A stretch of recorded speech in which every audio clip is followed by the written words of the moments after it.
গাঠিয়া নদীর সেতু সংস্কারের কাজ আটকে দিলেন স্থানীয় মহিলারা। গভীর রাতে ধসে পড়ল বালির বস্তার গার্ডওয়াল।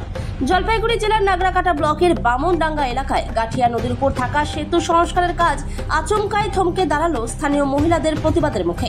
যুদ্ধকালীন তৎপরতায় শুরু হওয়া মেরামতের কাজ গভীর রাতে বড়সড় দুর্ঘটনার মুখোমুখি হয়। সিমেন্টের বস্তায় বালি ও মাটি ভরে গার্ডওয়াল তৈরি করা হলেও শেষ রক্ষা হয়নি। ধসে পড়ে ওই গার্ডওয়াল।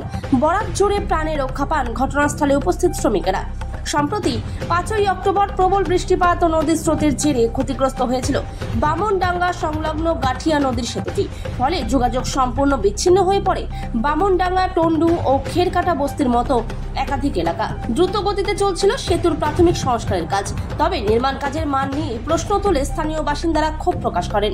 শনিবার রাতে গার্ডওয়াল ধসে পড়ার ঘটনার পর আতঙ্ক ছড়িয়ে পড়ে গোটা এলাকায়। প্রাণে বেঁচে গেলেও আতঙ্কিত শ্রমিকরা কাজ বন্ধ করে দেন।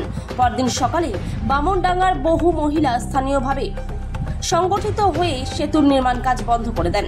তাদের অভিযোগ, গার্ডওয়াল তৈরিতে নিম্নমানের সামগ্রী ব্যবহার করা হচ্ছে, যা ভবিষ্যতে বড় বিপদের কারণ হতে পারে। দেখলাম কি ব্রিজটা আবার ধসে গেছে, আর এখানে কিছু মহিলারা এখানে বিরোধ করতেছে তাড়াতাড়ি কাজটা হইতে। আপনি চলে আসছেন, কি বলবেন? আসলে বিষয়টা হলো, এতদিন তো ওভারফ্লোর জল ছিল, জলটা ওভার ছিল, জলটা ওভার ছিল জন্য এখানে কাজ করা যায়নি 24 আওয়ার্স।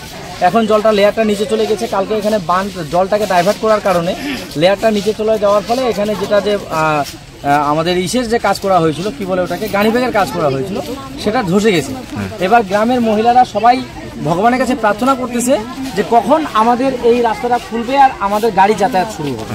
কারণ এই বোটে করে যাওয়া আর ওই ট্রাক্টরে করে পার হওয়া, ঠিক আছে, এটা কিন্তু খুব দুঃসাধ্য ব্যাপার। আর এখানে রাত্রেবেলা যদি একটা ডেলিভারি মহিলাকে যদি এই রাস্তা পার করতে হয়, তাহলে কিন্তু খুবই কষ্টকর এবং কি বলবো, আর এটা খুবই খারাপ হবে। এই জন্য এনাদের ক্ষোভ হচ্ছে, আজকে 6 দিন হয়ে গেল কাজটা কেন কমপ্লিট হয়নি।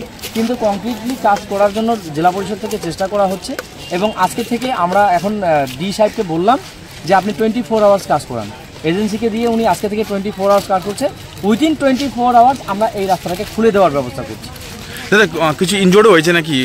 না, ইনজোর কেউ হয়নি। তখন কাজ অলরেডি শেষ হয়ে গেছিল। সেই সময় জলের লেয়ারটা নিচে যাওয়ার কারণে ওটা ধসে গেছিল। ঠিক আছে।